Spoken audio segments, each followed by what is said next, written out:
Hello everyone, welcome to the Untold podcast. Now you have become a powerful voice for advocating refugee rights and human rights.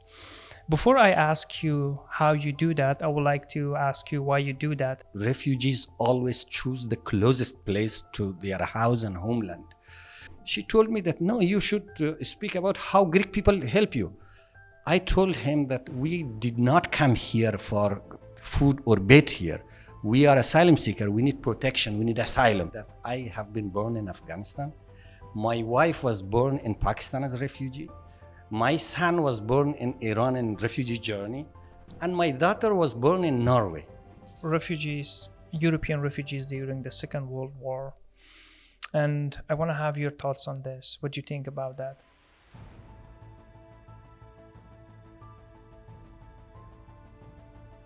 And my prioritized vision, I can say, it is the integration, specifically the political integration of migrants and refugees in the society, not just in Greece and also in the European Union.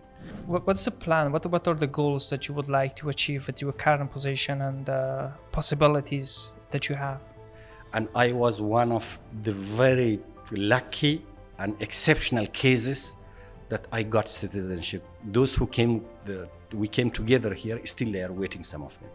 What has been the biggest injustice against you, in your opinion?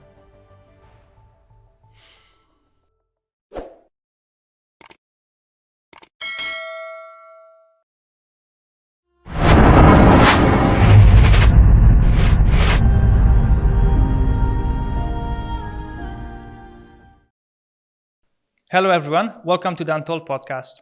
I'm honored and pleased to have here with me Yonous Muhammadi.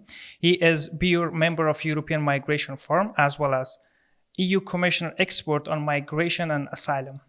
In this podcast, we will discuss Muhammadi's life, both personal and professional, as well as we will focus on the situation of refugees and migration here in Greece. Muhammadi, welcome and thank you so much for being here. Thank you very much and thank you for inviting. I'm really happy I'm here speaking with you. Amazing. Your program. Thank you. How did you start your day? How was your day today? The day was, especially when you are in Greece, it is not so easy. It is difficult, especially when you are dealing with such a challenging issue, which is refugee and migration. And especially for me and my organization, that we are a grassroots organization, we are always on the ground. It means that dealing with newcomers, with asylum seekers in the camps, and also the same time we have you, because actually what we are doing, it is an advocacy job. It means speaking too much, visiting too much. So always we have a difficult, at the same time, as very we productive. Like it is enjoying. Amazing. Thank you so much again. I wonder, for someone who fled war, persecution, and violence from Afghanistan, now you have become a powerful voice for advocating refugee rights and human rights. Before I ask you how you do that, I would like to ask you why you do that and what made you or what you went through to be in this position.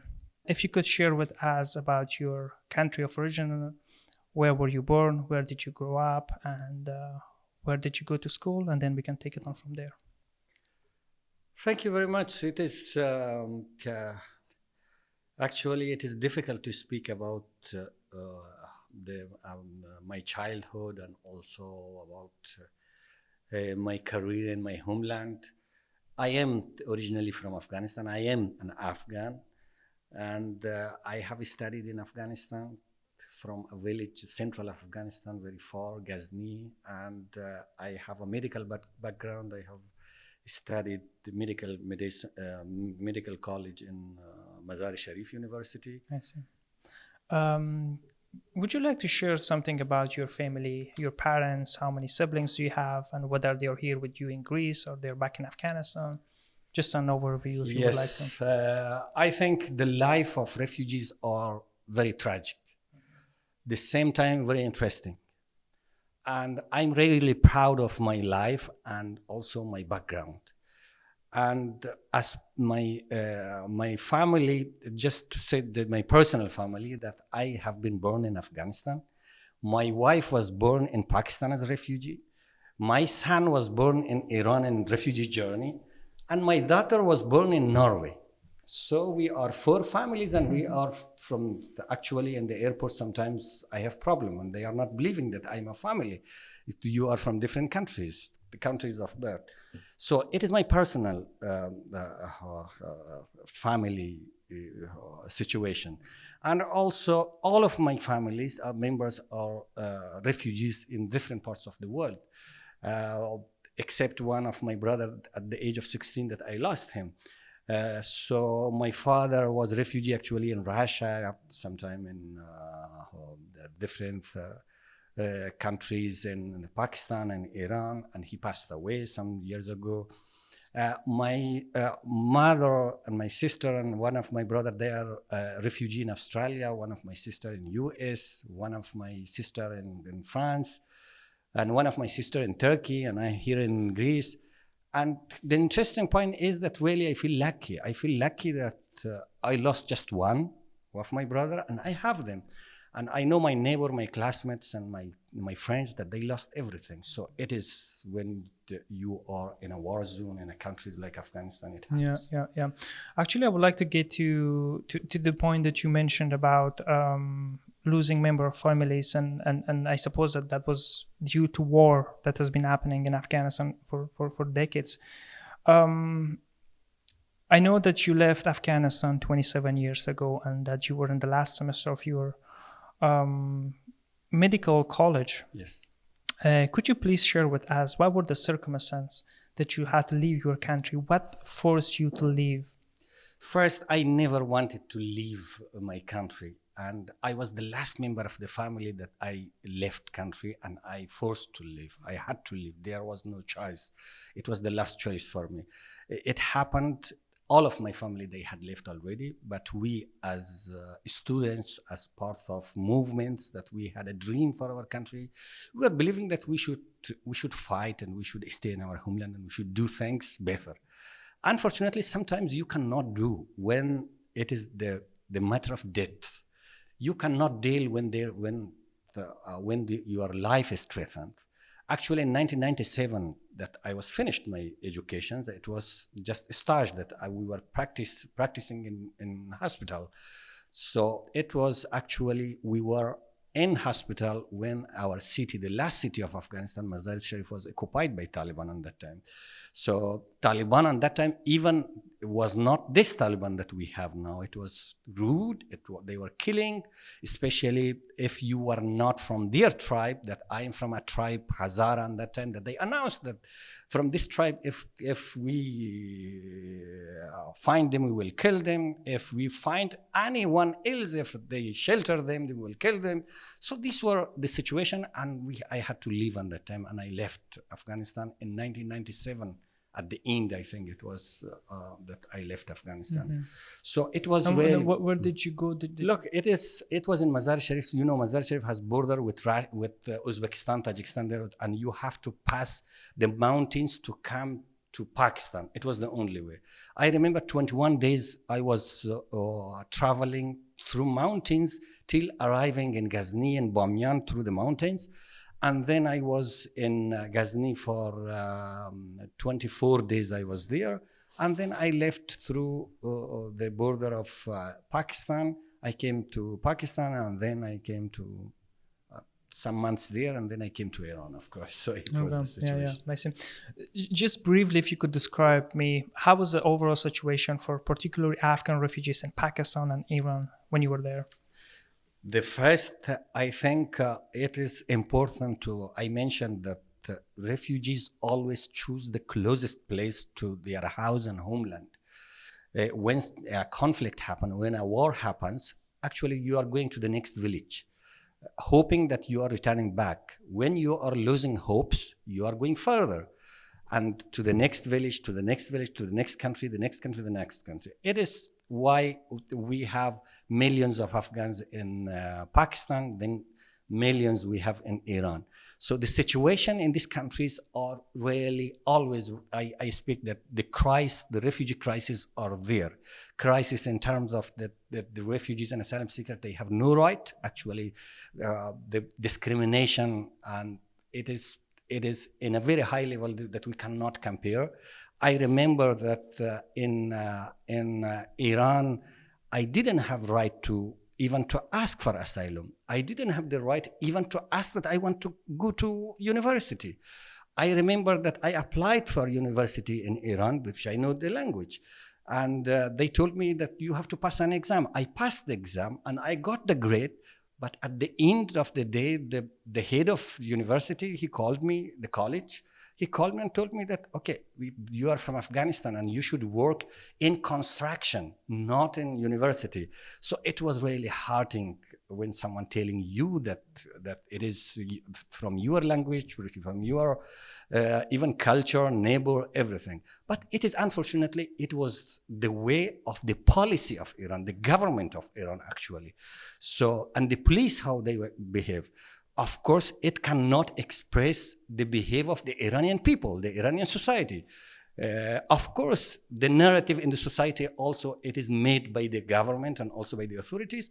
But I had and I have very special friends from Iran. And actually,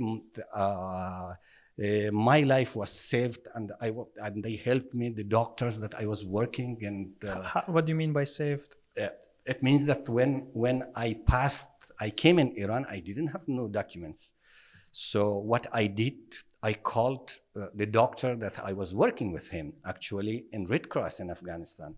And he helped me to find my way through education, to find a job, to do things, and all the things he found for me. Otherwise, it was difficult for me. It was even to survive there. At the end, again, I had problems, and it was impossible for me to live in Iran. I was really in a deep depression in Iran, just because of the situation. I couldn't see that people, just because they are refugees, because they were forced to leave their countries, but they were in such difficult situation in a country that in the same religion, the same culture, neighbor, and everything. So, but it was But still, the situation was very difficult and challenging. Still, it is. How long did you stay in Iran? I stayed almost 2 years, but after 1.5 years, I was really disappointed, and I said that I should return back to my country. You went back to Afghanistan, I suppose it was the year 2000, right? And 2000, 2000. Okay. 2000. And then, so what was the main reason of going back to Afghanistan? Was it because of the difficult and complicated situation for refugees in Iran, or did you have another reason to go back? Two things. There was two things. One, it was exactly that I couldn't manage anymore the situation in Afghanistan, in Iran, and I was really in depression. I was taking even medicine on that time, antidepressant. And the second was that I couldn't leave my education. I wanted to finish it, to do things, to work, and it was my dream. And also being in Afghanistan. So I believe that, if you want to, because we had a dream for Afghanistan, I was believing that if you follow your dream, you should be inside. So I said that never mind, now Taliban is the government. So you cannot do from outside. You should go inside to do things. But I was wrong. When I remember when I entered the border, it is in Herat province, from the first control, they arrested me and they put me in the detention center. So it was. Did they explain you why? No, actually. I think the first reason they told me that why I don't have beard, because in Iran I was shaving. And the second thing, they told me that, why you are in Iran, you are Hazara, so maybe you are a spy, why you are coming, because they were not coming to Afghanistan. For them it is, and fortunately I had then my documents of education. I said that I'm doctor, so and again they didn't leave me, and just they didn't kill me, so they put me in detention center. I was in detention center for 28 days. And then actually it was a very difficult situation. I got out, And then I decided to leave. I understood that it is impossible to leave. To leave Afghanistan again, Yeah, again for the second time. Again. After 28 days, I got my documents from university. The university was closed, but because I knew on that time those who were managing the cases and finally I got my document and I got back to very difficult. I come again to border, so it was difficult, but another border I came and got out. So could you briefly explain us, like, how did you end up being in Greece? How I arrived here? Yes. So in the second time when I came in Iran, actually I came how to leave Iran for another country. It was my decision to find a place to start your life. It was my decision. So the first was that I referred to the UNHCR office and I asked asylum there. And UNHCR was good and they accepted me. And they sent my case to Canada actually, and I had a positive answer from Canada. As a refugee, and they told me that they will take me to Canada, and actually we came then with a group of people. They told me that it will take 1 year. Mm-hmm. So for me it was impossible to live another more year in Iran, so I came in Turkey, actually irregularly with traffickers. I came in Turkey, and then there was two ways: either to pay $100. There was no euro on that time, of course. $100 and 12 people to buy these safe jackets and a boat and coming to a Greek island. It's one option. The other option is like a short way. It means that you are paying too much and you are going by ship, and it was like the business class, I can say. So because for me, it is really, really important I cannot danger my life. And that's why I left Afghanistan, the most important thing. So I couldn't believe that I can risk my life in a sea that I had never seen sea in my life. So I couldn't imagine that in a plastic boat myself in a sea. So I said that no, I had money also. Of course, I didn't have an economical problem. I think I searched it and I paid $2,100 on that time. And it was a trafficker. He told me that he will make a passport for me and take me to Greece directly. I see. Okay. So it happened actually. So then you entered, let's say, legally in the country. We were about 15 or 14 people. They put us in a very luxury ship. It was touristic ship. They put us the first in garage, and then up at night, 36. So they brought us very close to Athens. Here. Okay. Actually, now I imagine that it was an Elefsina somewhere here, and they released us here. So it was my story, and I came, and I found the source of democracy here in this country. Amazing. So you arrived in Greece. At this point, I would like to discuss and to know what were the motivation and the needs for you to start. You were a key person in creating Afghan community in Greece then. So what were the necessities? Why did you do that at that point? The first, Afghans were the biggest population of asylum seeker here in Greece when I came. So when I came, there was no reception center, no asylum system. Everyone who are coming there was sleeping in a park, Alexander Park, which is Pediarius now. On that time, it was Alexander Park. So we were sleeping there. When I came there in the park, I saw that all of people, they are sleeping in the park in a very hard situation. People are coming and giving a purse of food or a blanket or like this. It was September when I arrived. So for me, it was a question that it is the country of democracy and it is all of this, that why it is the situation here. And really, I didn't want to live again. Then I said that, then I remember I found another 3 people. They are now in different other European countries. I said that, okay, media were coming on that time, TVs were coming. And I said that why we should not speak about this. And really, I remember that we 4 people, we decided that we should organize ourselves. We should ask for change. What is going on here? So we were sleeping in the park. And the first interview I had in the park with a TV, when they asked me that how is the situation here, I said the situation is here that we want asylum. Where is the asylum system? We don't know about this. She told me that no, you should speak about how Greek people help you. I told him that we did not come here for food or bed here. We are asylum seeker. We need protection. We need asylum. It was a big issue. And then we started, of course, to not go in details.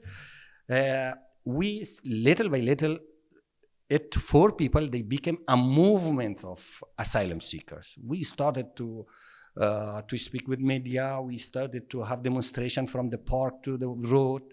And little by little, this movement, it is the organization that I'm the director now. It became a sustainable organization that now we are in European Commission. So it was our goal that we should raise awareness about the problems. We should ask for a dignified life for refugees and asylum, reception, then an independent asylum system. I am happy that we are parts of all this advocacy, not just us, with other organizations together, that now we have an asylum system, we have reception centers, but of course there are many problems and still we are trying.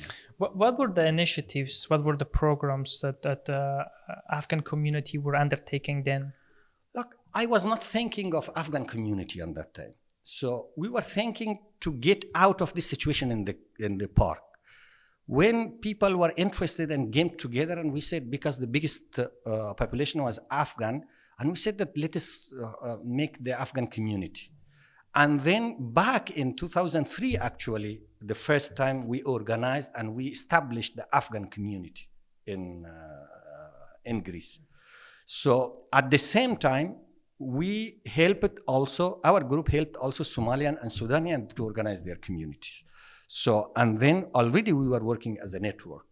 And in 2004, we put the name of Greek Forum of Refugee just as a joke on that time, but it became an organization because the work was serious. And you were the president from? From 2004, actually, that we started until 2012, I think. The name was president, so we didn't care about that. So, and then when we got our status, we put that, it would be like surrounding the president. So then now we have the president of our organization is the head of Congo community. Yeah.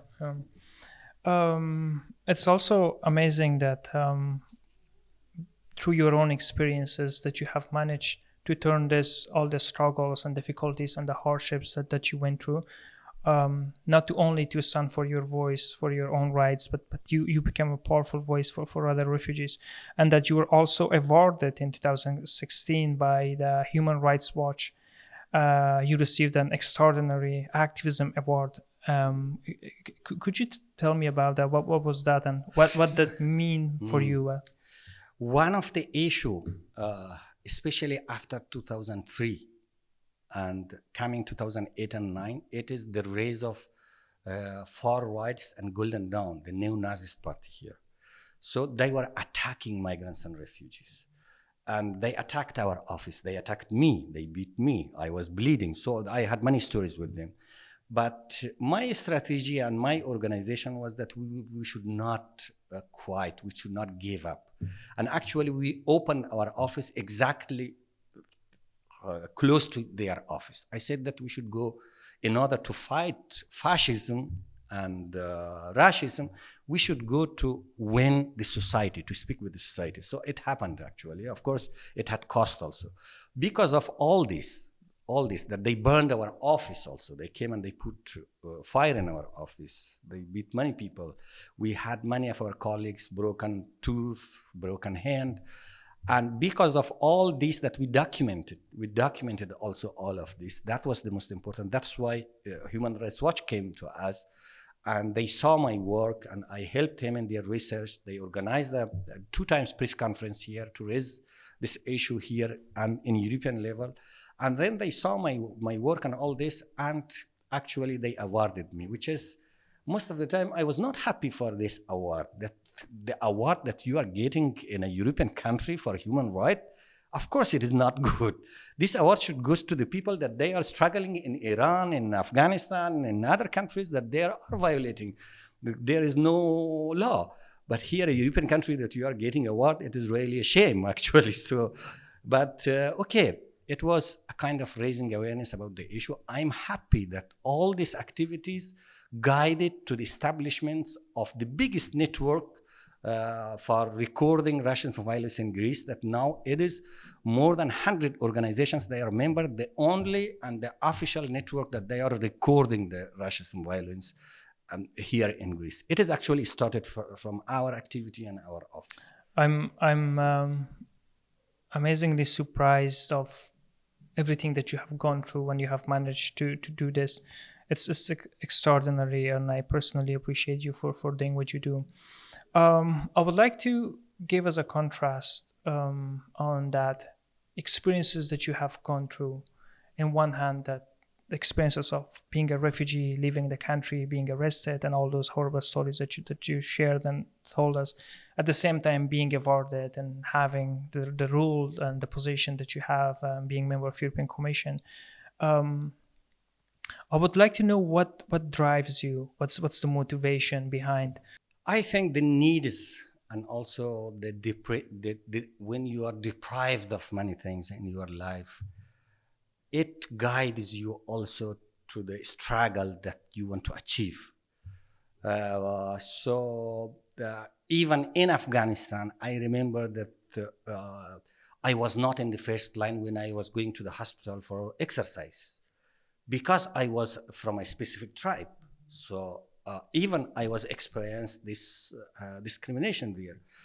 I experienced discrimination in my family. So I, with my sister, we were going to school, but when my sister became 9 years old, she could not go to school just because she was a girl. The biggest discrimination, and she was much more clever than me, and she could understand that just because she was a girl, she could not go to school. So all this in your life guide you and what you live in Iran, in Pakistan, and then here in a country of democracy, in a park. All these actually, they guided me to be active. For me, the reference point is that you should be useful in your life to your society. That is really the important point that you should take care. Sometimes I believe that if I was not in Greece, if I was in Canada, in US, I could not manage it. I would return back to Afghanistan. Because there was challenge, I could stay here, because I feel that I can be useful for the society here. Yeah, of course. I would like to also have your opinion on the processing of to become a Greek citizen here in Greece. And from my understanding, you become a Greek citizen late 2018, early 2019, and that you were also, you candidate yourself and represented series of party and a European Parliament. First of all, if you could tell me what was the process like for you to become a citizen, and whether that's easy for refugees, and if the refugees, everybody is capable of fulfilling the requirement, and also if you could briefly explain what was that experience for you to present Syriza party in the European Parliament? The first, it is not easy to get citizenship here. And I was one of the very lucky and exceptional cases that I got citizenship. Those who we came together here, still they are waiting, some of them. And they will not get so easily. So I really tried for this, because one of the reasons was that I don't want to be a beneficiary. I should have the right like others. The right for me, it is really the right. It is not just to work. We are not machine to work and come and sleep. We should be active in a society. So this actually pushed me to fight to have the citizenship, and I got it. Let's come to being having a citizenship and being candidate. What does it mean? For me, it is Greece. It is with difficult many people says that it is bad country. For me, it is like Afghanistan. It is my country. It is my homeland. Yeah, in Afghanistan I was born. It gave me life. But here in this country, I got my right. For the first time in my life, I had identity card. It was here. For the first time in my life, I had passport. I was passing everywhere I want to go. So I got from Greece. For the first time in my life, I had political right to vote. It was in Greece. And also not just vote. And the prime minister, he called me personally, he said that we will be honored if you are candidate with us for European Union. So I understand that, okay, we had I have a background of activities and others, but it was a great honor for me that I was candidate, and not just being candidate, that 20,000 Greeks, they voted for me to represent them in European Union. We should be clear that in European election, migrants and refugees, they don't vote. Greeks people that they are voting. And it was a great experience for me, and it was really important for me.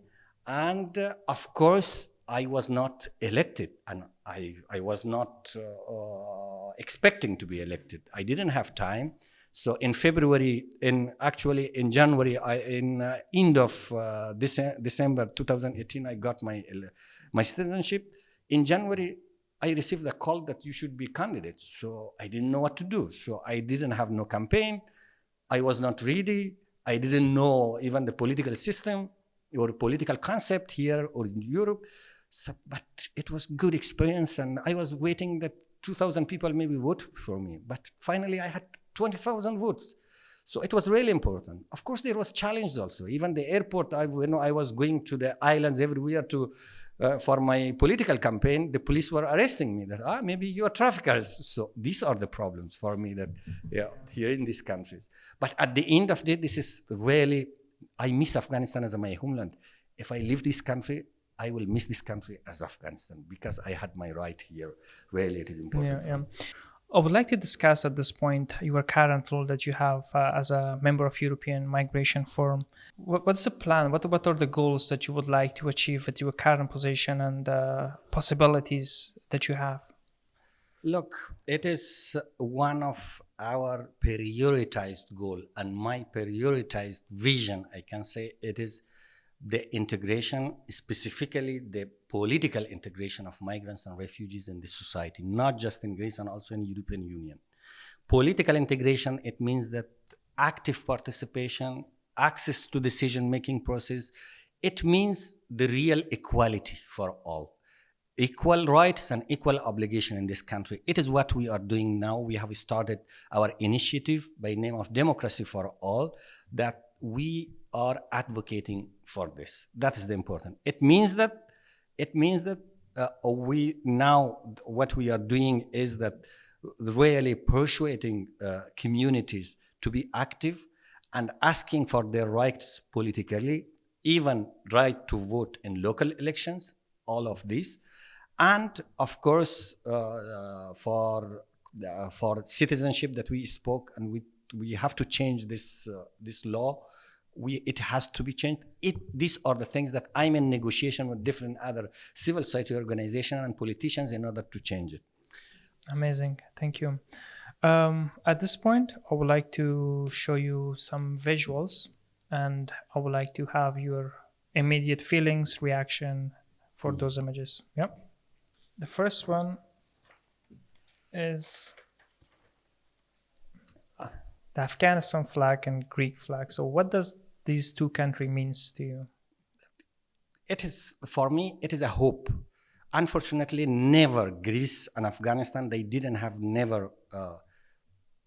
in the recent history, they didn't have any relationship, not diplomatic, not culturally, not others, except the very ancient that we know that there was a relation between Greece and Afghanistan. It is one point. Secondly, it reminds me of the first association that we made here, established here.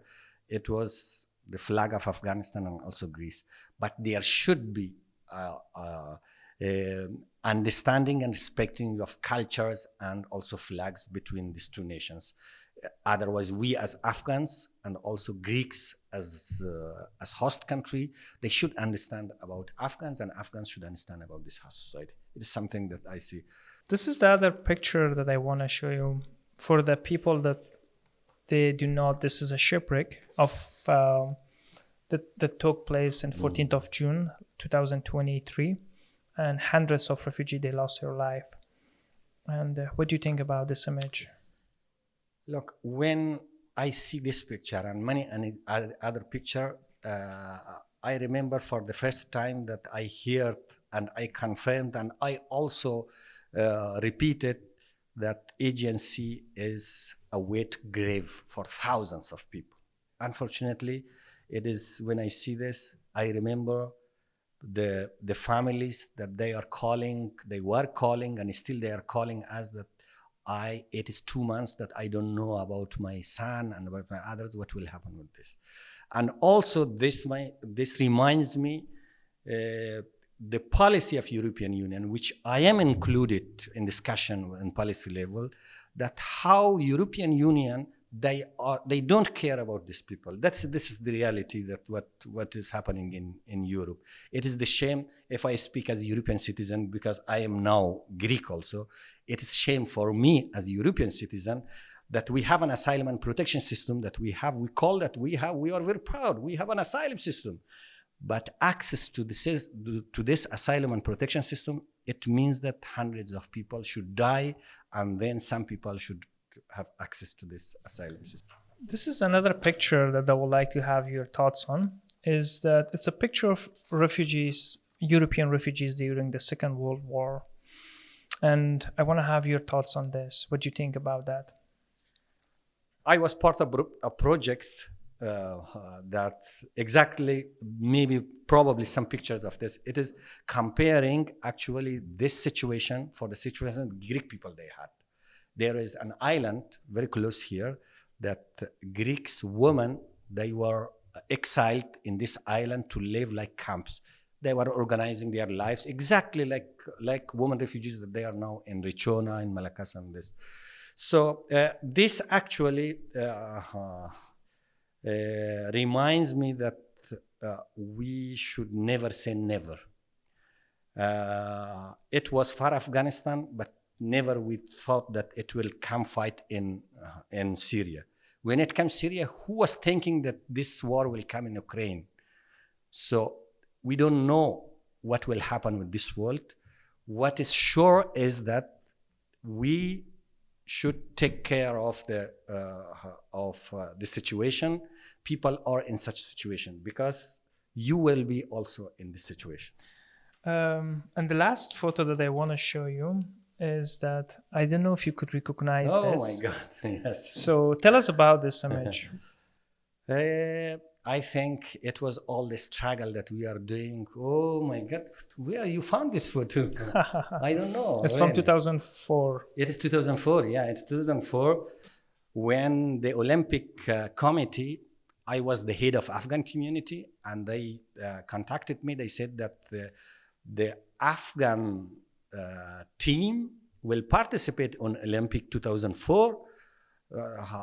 It was because all the world community wanted to include Afghanistan. So it was great for me. I had a feeling to organize this as better as I can in order to welcome Afghan athletes here, and in order to show to the world that, look, if you have opportunity, peoples are the same. The issue is that some people, they don't have opportunity. At this point, I will ask you a couple of questions, and you could answer them as brief as you can. What has been the biggest injustice against you, in your opinion?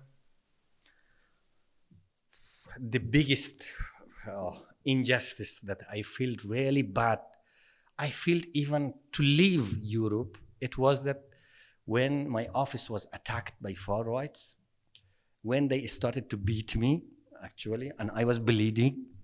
So what you can do? And the good was that the neighbor informed the police. The police came, and the police took me to the police stations. For me, the biggest challenge, it was not that Golden Dawn and fascists, they came and beat me. For me, the biggest really injustice was that when I was in the police station, the police told me that if you want to make a complaint, I will put you 2 nights in that detention center. It means that when you are houses in a fire, you are asking firefighters to save you, and they put more fires on your house and on your family. I think it is the biggest injustice that I have experienced in my life as personal, as a person. I cannot forget it, and still it is really, I'm feeling bad about this. Do you consider yourself a victim? No, I don't want to victimize myself or others. I think I'm proud that I never have called myself victim. In every incident in my life, I have reacted, and most of the time, I tried my best to do that. It is the word victim. I don't like it really. Do you still consider yourself a refugee, despite you're a Greek citizen now? Look, it depends. Yes, I am a refugee. At the same time, this is really a bad word.